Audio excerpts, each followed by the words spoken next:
MJ Beats. Olá, bem-vindos a mais uma exploração aqui na Beats. Hoje a gente vai mergulhar num episódio bem particular dos Simpsons. Um que, nossa, gerou muito o que falar. Aquele famoso, né? Com participação especial. Exato. E bem controverso também. Nossa base aqui é um artigo ótimo da MJ Beats, mas a gente também olhou outras fontes sobre o mesmo assunto para ter uma visão mais completa. O episódio é o Stark Raving Dad, que aqui no Brasil ficou como Papai Muito Louco, lá da 3ª temporada. Ah, sim. Famoso pela participação do Michael Jackson, claro, e, bom, pelo sumiço dele depois das plataformas oficiais. Pois é. Então, a ideia hoje é entender essa história toda. Como foi essa participação? Por que ele sumiu? Para começar, vamos lembrar rapidinho do enredo. É bem Simpsons, né? O Homer é internado meio sem querer. Por causa da camisa rosa. Culpa do Bart que lavou o boné vermelho junto. Clássico. Sim. E lá no hospício, ele divide o quarto com o Leon Kompowski, um cara grandão, branco, que acredita ser o Michael Jackson. E o mais doido é que o Homer, que parece não fazer ideia de quem é o Michael Jackson, e acredita nele, na hora. É hilário. Mas aí tem a participação do Michael Jackson de verdade, né? Como foi isso? Então, a história da voz é bem interessante. O Michael Jackson, ele mesmo, dublou o Leon Kompowski. A voz falada. Isso, a voz falada. Mas tem um detalhe.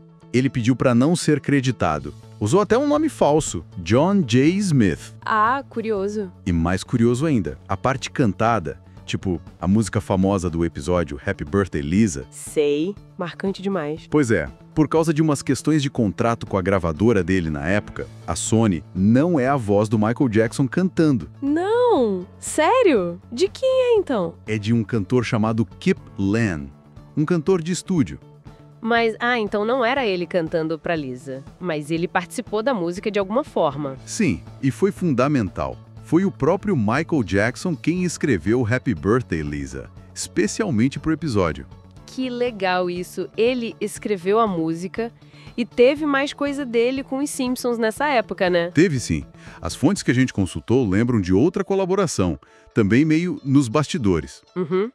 Ele coproduziu e fez backing vocals, também sem crédito oficial, para a música Do the Bartman. Nossa, Do the Bartman, isso foi um fenômeno. Tocava em todo lugar. Exatamente. Explodiu no mundo todo no início dos anos 90. Um sucesso absurdo. E o episódio em si, Papai Muito Louco, virou um queridinho dos fãs, né? Um clássico cult. Totalmente. Só que essa adoração toda levou um golpe forte anos depois. É aí que a coisa complica. Pois é. O ponto de virada foi em 2019, com o lançamento daquele documentário, o Living Neverland. Ah, sim.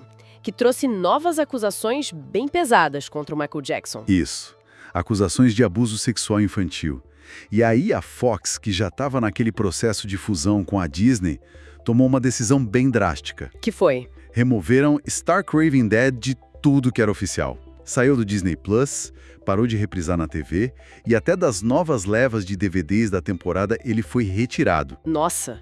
E a justificativa foi diretamente ligada ao documentário? Sim, as fontes que a gente leu reportam declarações do Al Jean, que é um dos produtores principais da série. Certo. Ele chegou a dizer que acreditava que o Jackson poderia ter usado a participação no episódio como parte de um processo para se aproximar de crianças, sabe?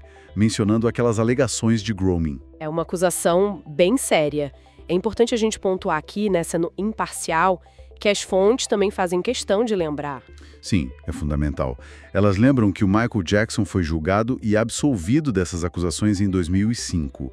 E que a credibilidade dos acusadores do documentário de 2019 também foi muito questionada depois, por várias análises. Exato, a gente está só relatando o que as fontes trazem dos dois lados dessa história complexa. Claro, e essa remoção obviamente deu o que falar. Muita gente não gostou. Imagino. Muita controvérsia. Os fãs críticos levantaram acusações de hipocrisia, de querer reescrever a história. Por quê?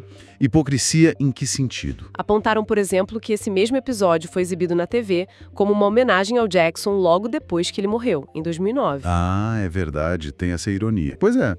E as fontes também destacam outra coisa. Enquanto o episódio estava banido, A marca Simpsons, já sob a Disney, teria usado o nome e a imagem do Jackson para promover boxes de colecionador, bem caros. Complicado. E questionaram também, por que só esse episódio? Porque outros episódios com figuras públicas que também se envolveram em polêmicas não foram removidos. É um debate válido, né? Sobre critério. E o final do personagem do Leon no episódio é bem tocante, na verdade. Sim, é agridoce. Ele revela que não é o Michael Jackson, que é só um pedreiro de Nova Jersey. Isso. E que ele imitava o Michael Jackson porque isso trazia alegria para as pessoas e para ele também. E tem aquela cena final, né? A multidão em Springfield vendo ele e gritando que ele não pode ser o Michael Jackson porque ele não é negro. Uma sátira social ali. Bem os Simpsons mesmo. E hoje em dia, como tá a situação para assistir o episódio? Olha, oficialmente é quase impossível. Só encontrando aqueles DVDs antigos da terceira temporada, lançados antes de 2019. Ou na internet, né? Em cópias não oficiais, trechos. Exato. A gente confirmou. É o único episódio de toda a série que não está no catálogo do Disney Plus. Único. O que, assim, leva a gente para uma reflexão final, né? Qual seria? Quando a arte de alguém se mistura com um legado controverso, como lidar com isso? As plataformas, quem detém os direitos, devem remover, restringir o acesso? Ou será que fazer isso acaba apagando partes importantes da cultura, impedindo conversas necessárias sobre memória, sobre cancelamento, sobre como a gente lida com figuras complexas? Fica aí a questão para pensar. Uma ótima questão para fechar nossa análise desse capítulo tão peculiar da cultura pop. Até o próximo episódio.